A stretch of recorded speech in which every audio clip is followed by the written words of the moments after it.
Apa beza tekanan? Apa beza depression? Benda ni nampak macam sama, tapi sebenarnya tak sama. Tekanan adalah standard manusia ada, tapi depression adalah satu mood disorder. Hak benda hak memang penyakit, bukan lagi satu proses semata-mata. Nak kena beza dua ni mudah je. Stres atau tekanan sebab sesuatu. Contohnya nak exam. Tapi bila exam habis, stres dan tekanan hilang. Tapi depression contohnya sebab kehilangan ibu bapa. Bila ibu bapa dah tak ada, dah move on lepas 2-3 tahun, kalau tak treat, depression tu tetap ada. Dia tak hilang macam stres tekanan ni. Simptom orang ada depression ada beberapa, iaitu yang pertama dia sedih berpanjangan selama 2 minggu turut-turut, tak boleh terlepas pun. Dia mesti 2 minggu berturut-turut tu mesti ada perasaan sedih, kronik punya sedih, bukannya sedih happy dok, dia mesti 2 minggu. Hak kedua, dia mestilah mengganggu fungsi hidup dia. Katalah dia jenis seorang pelajar, dia tak boleh nak buat assignment dia lepas tu, ataupun dia seorang ibu, dia tak boleh nak masak untuk family semua, dia mengganggu fungsi hidup dia. Okay, simptom seterusnya adalah masalah pada tidur, sama terlebih daripada biasa kita panggil hypersomnia, ataupun kurang daripada biasa atau tak tidur langsung kita panggil insomnia. Dia mesti ikut kebiasaan lah. Kalau biasa nejer tidur, kalau kurang tu maksud kurang pada nejer, kalau lebih pada nejer. Lepas tu simptom lain adalah bila dia ada niat rasa nak membunuh diri atau rasa nak mencederakan diri. Tapi jangan tertukar, bukan semua depression tu ada rasa suicidal, bukan semua suicidal tu disebabkan oleh depression. Dia berkaitan tapi bukannya caused by each other. Itu contoh simptom depression. Kalau stres akan hilang bila benda yang buat kita stres tu hilang. Contohnya kita stres sebab ada deadline kena kejar. Lepas habis deadline, lepas lah kerja, stres tu hilang, kita rasa lega. Itu stres. Tapi depression, walaupun benda tu tak ada, dia akan tetap rasa sebab dia mengganggu fungsi hidup seseorang. Kita kena ingat bahawa stres boleh menjadi pintu kepada depression. Kalau stres hak tak dirawat, kita tak belajar stress coping mechanism hak betul, kita tak tahu cara nak vent out, stres tu akan terus lipel kepala kita, dia akan berpusing-pusing, lama-lama boleh jadi depression. Benda-benda ni lah kita kena jaga-jaga, sebab stres asalnya boleh hilang, tapi bila dia kekal kepala, dia adalah pintu kepada kesihatan mental seseorang. Rawatan terbaik untuk depression adalah mu mesti jumpa dengan pakar, sama ada doktor ataupun psikologis. Dua orang ni antara benda yang boleh tolong kita, dua orang yang boleh bantu kita melawan depression. Kalau kita stres, dia boleh hilang dengan kita belajar stress coping mechanism. Ada orang cara dia hilangkan stres bila dia pergi menyanyi, ada orang dia pergi travel, ada orang dia pergi jumpa dengan girlfriend atau suami isteri. Bila dia ada sentuhan kulit, memang ada kajian tunjuk bahawa dopamin akan terhasil, iaitu hormon rasa happy, dan hormon rasa happy akan menghilangkan rasa stres tu. Tapi kalau depression, benda-benda yang kita buat tadi, kita pergi travel ke, kita gini, dia hanyalah Panadol, dia hanyalah pengubat lega.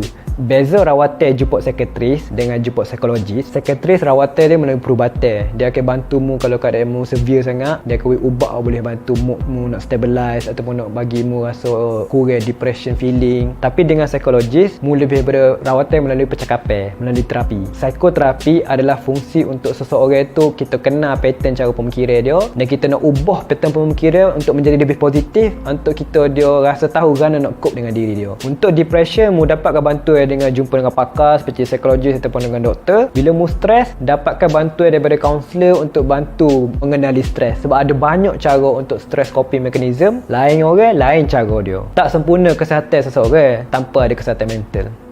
Dari mana asal usul boleh terjadinya hujah kata depression ni sebab lemah iman? Kita kena tengok, depression ada dua jenis. Hak pertama adalah depression pada jenis perasaan, pada peringkat perasaan, peringkat emosi, basically state of mind lah. Hak kedua, hak tengah famous kebelakangan ni adalah depression pada bentuk disorder, iaitu major depressive disorder, postpartum depression, postpartum psychosis. Bila rasa depressed, kita rasa sedih hak murung. Ada beza antara rasa depressed pada perasaan dengan rasa depressed sehingga baru pada penyakit otak. Sebab selagi mana tak sebut penyakit, selagi itulah orang tak nampak depression adalah sejenis penyakit macam penyakit fizikal.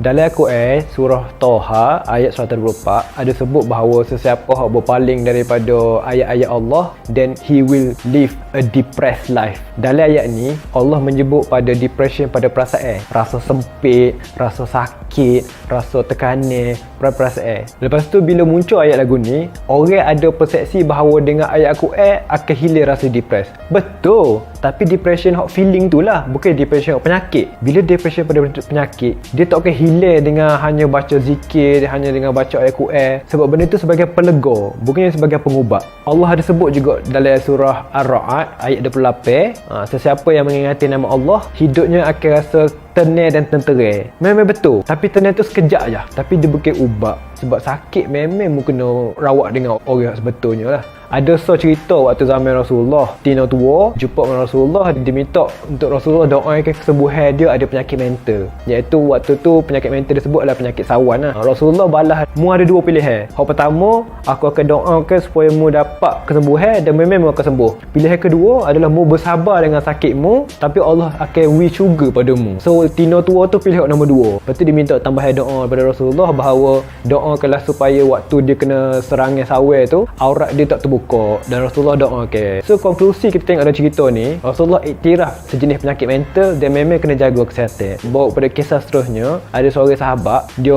tengah naik unta, tiba-tiba dia tinggal unta satu tempat sebab dia nak pergi satu buat benda, dia nak pergi sembahyang ke nak pergi pasar tak ingat lah. Rasulullah nampak sahabat ni biar unta tak ikat. Lepas tu Rasulullah tanya, "Apa mu tak ikat unta ni?" Lepas tu sahabat kata, "Oh tak apa, aku tawakal pada Allah akan jaga unta ni." So Rasulullah kata, "Mu ikat dulu unta tu baru mu tawakal." Ni dekat sini kita tunjuk bahawa pentingnya sunnatullah dengan pentingnya syariatullah. Syariatullah adalah hukum Allah. Kita tawakal pada Allah, kita berdoa, kita minta Allah untuk kabulkan permintaan kita. Sunnatullah adalah hukum undang-undang dunia. Kita kalau kita lapar, kita kena giwak nasi kat dapur, baru kita makan baru rasa kenyang. Kita tak boleh doa atas jadah untuk minta makanan jatuh masuk dalam mulut rasa kenyang. Ikhtiar ataupun usaha sunnatullah untuk kita dapatkan bantuan.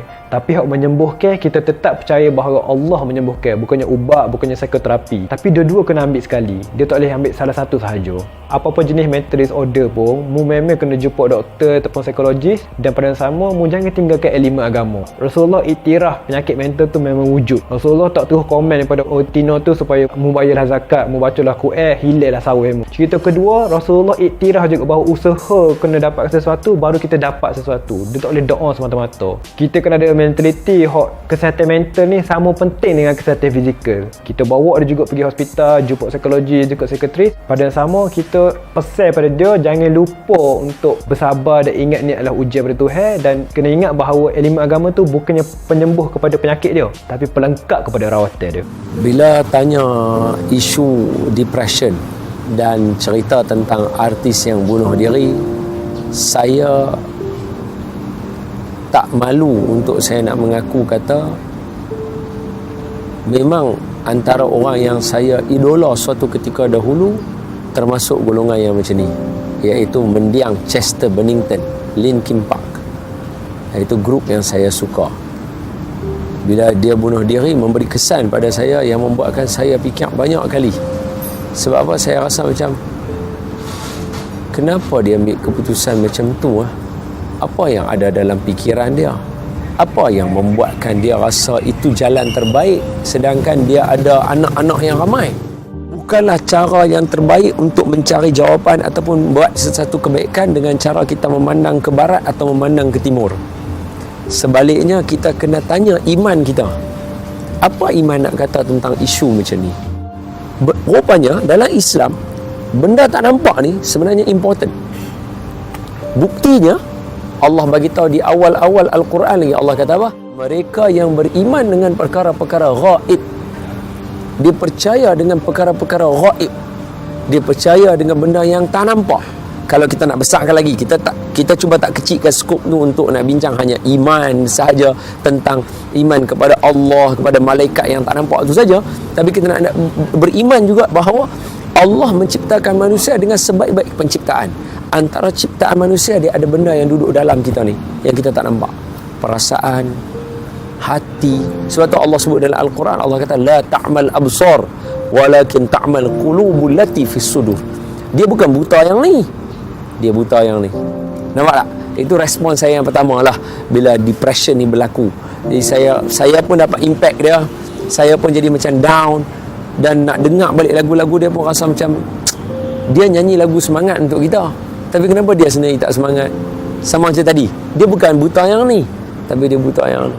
Kalau kawan-kawan tanya, saya jawab macam ni. Antara benda yang kekurangan ialah apa yang ada dalam lagu Coldplay. Kalau boleh dengar lagu Coldplay, tajuk dia Fix You. You get what you want but not what you need. Betul dia tidak dapat memenuhi apa yang dia mahu, sedangkan dia tak tahu sebenarnya apa yang dia mahu.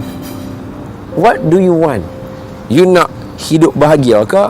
You nak duit banyak ke? You nak hati tenang ke? Dia sendiri tak tahu apa yang dia mau. So, itu punca utama. Apa dia? Dia dapat dan dia sangka benda yang dia dapat itu tak selari dengan apa yang dia mau. Tadi kita bagi sudut lirik lagu. Ni kita bagi satu sudut lagi. Apa dia? Tekanan ni berlaku, depression ni, bila mana kita tidak mahir dengan ilmu qada dan qadar. Biasa tak dalam sejarah manusia, dia ada satu orang tu dapat benda yang dia tak mahu, yang dirakamkan dalam Quran. Ada. Contoh dia Siti Maryam. Siti Maryam mau anak tak? Dia tak mau. Kalau dia mau, dia kahwin. Betul tak? Kalau dia mau, dia kahwin. Kalau dia mau, dia akan happy bila mana malaikat Jibril mai beritahu, Maryam, kamu ni mengandung anak lelaki. Oh, dia syok, alhamdulillah. Dia kata macam tu. Tapi Siti Maryam kata, macam mana aku boleh mengandung? Tak ada orang lelaki. Walam tamsas ni bashar. Orang lelaki tak sentuh aku pun. Maknanya dia tak mahu anak bapa pun. Tapi Allah kata, Maryam mengandung. Iza qada. Nampak ada qada kat situ. Iza qada amran an yaqula lahu kun fayakun. Allah kata jadilah. Khalas. Jadi disebabkan hari ini masyarakat kurang ilmu qada dan qadar tadi tu. Dia tak faham tang mana dia nak link, maka bila jadi sesuatu pada dia, cepat sangat untuk dia dapat depression tadi. Kita doakan kepada Allah, mudah-mudahan kita semua ni jangan termasuk dalam golongan orang macam tu, dan kalau ada di kalangan orang yang macam tu yang tengok kita, mudah-mudahan Allah sembuhkan dia daripada penyakit depression tadi. Wallahu a'lam. Amin ya rabbal. Solution dan pendekatan Islam kepada isu ini, pertama sekali mesti kena kenal pencipta dia. Dia kena duduk bertafakur, fikir sat, put a pause in his life, put a pause in her life. Pause kejap. Jangan terus lari, tak tengok ke kanan, langgar tembok, jatuh mati. Tak boleh. Jadi dia kena tafakur dulu. Okey, baik, aku ada orang yang cipta aku. Apa tujuan aku diciptakan di atas muka bumi? Adakah aku hanya semata-mata pelakon di atas pentas dunia? So proses tu perlu berlaku dulu. Yang kedua, bila proses tadi berlaku, Islam beri lagi satu. Apa dia? Mesti kena ada teman. Tak usah ambil jauh-jauh. Ambil yang agama lain pun terima, agama Islam pun terima juga. Siapa dia? Nabi Musa. Apa Nabi Musa kata? Dia kata apa? Ya Allah, tolong jadikan kepada aku teman. Nabi Musa yang ganas, yang hebat, yang powerful, yang satu batu 10 orang angkat baru boleh terangkat. Dia angkat seorang sahaja, maknanya dia kuat. Itu pun minta kepada Allah, ya Allah, tolong bagi aku ada teman boleh. Jadi siapa kita yang tak ada teman dan guru ini? Tak betul. Dia mesti kena ada teman dan guru. Sebab itu kalau saya boleh kait sikit, cuba tengok mendiang Chester Bennington. Dia ada member tak? Ada. Yang bunuh diri sama macam dia juga. Betul tak? Salah seorang daripada tim Audio Slave. Betul? Betul ya? Sebab dia ada kawan yang macam tu, dia mendorong diri dia macam tu. So untuk orang yang depression, Islam pertama suruh dia tafakur. Fikir dulu diri dia siapa dia. Jangan terus full stop. Pause, pergi duduk majlis ilmu, duduk dengar. Kemudian kena ada kawan, kena ada guru bimbing kita. Sebab saya teringat kata-kata isteri mendiang kepada Chester Bennington. Depression don't have a face. Depression, dia tak ada muka nak tunjuk ke orang. Kalau sakit, aduh sakit, nampak muka sakit kan? Depression dia tak ada, dia duduk tangan sini. Sebab tu Chester, walaupun dia ada keluarga, ada anak-anak, tapi dia boleh bunuh diri sebab dia duduk dalam. So kita sebut pada semua orang, pi berkawan, jangan duduk seorang-seorang. Okay? Betul ke orang kata tekanan perasaan murung sebab orang tak kuat iman? Dia ikut perasaan sangat. Betul ke itu? Apa cara nak elakkan dari kemurungan itu? Baik. Murung, stres. Dia bukan mesti dia orang tu kurang iman. Yang betulnya di antara sebab-sebabnya ialah kurang iman. Tapi bukan semua stres kurang iman. Kita kira stres ada iman. Salah gitu. Antara ni sebahagiannya. Ada sebahagian orang yang stres kerana kurang iman. Faham? Dia sebab kurang, dia ada stres ni banyak sebab. Kadang-kadang dia trauma, ada berlaku satu benda yang menakutkan dia jadi stres. Kadang-kadang genetik. Ni kajian sains lah. Genetik ni maknanya kromosom dan sebagainya tak? Keturunan. Kadang-kadang kekurangan iman. Dia tidak ada tempat sandaran, tempat mengadu, dia tak berdoa pada Allah, dia tidak ada tahajud, dia tidak baca Quran. Maka dia akan duduk lagi gelap dalam kemurungan dia. Jadi bukanlah orang yang stres kurang iman, tetapi antara sebab-sebab stres ialah kurang iman. Itu baru betul.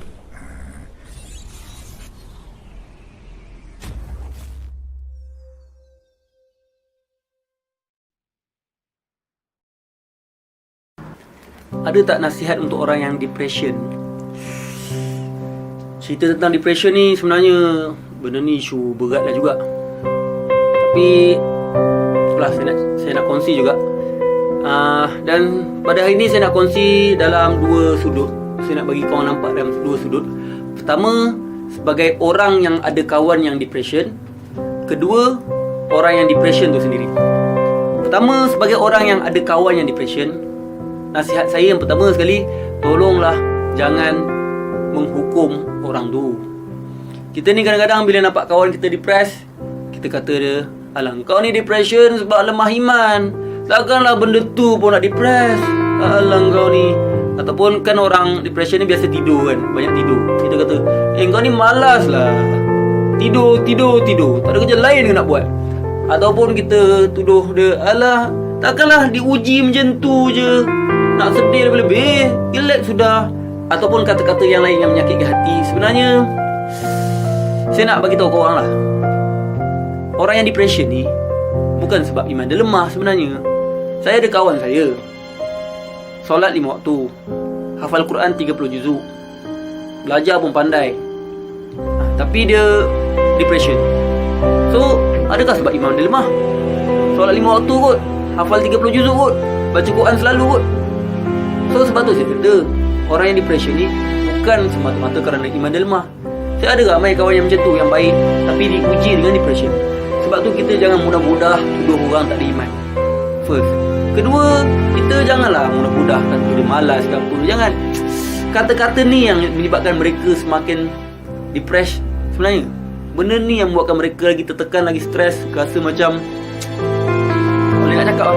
Sebab tu sebagai seorang kawan, bila ada kawan yang depression, first thing first yang korang kena buat ialah cuba memahami dia, bantu dia, support dia, bagi dia kekuatan, dengar masalah dia, layan masalah dia.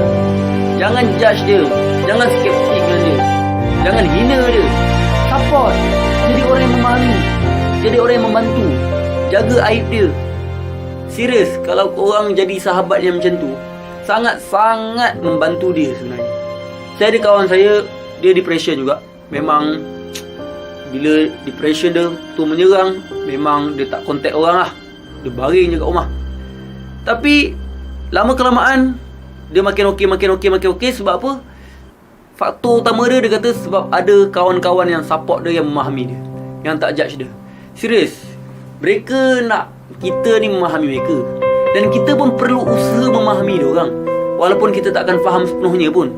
Sebab hanya orang yang pernah kena je yang rasa. Kita yang tak pernah kena ni, kita acah-acah faham je. Tapi at least cubalah untuk memahami. Serius, banyak pahala untuk orang yang membantu orang lain ni. Banyak hadis lah, orang yang mengangkat kesulitan orang lain di dunia, Allah akan mengangkat kesulitan dia di akhirat.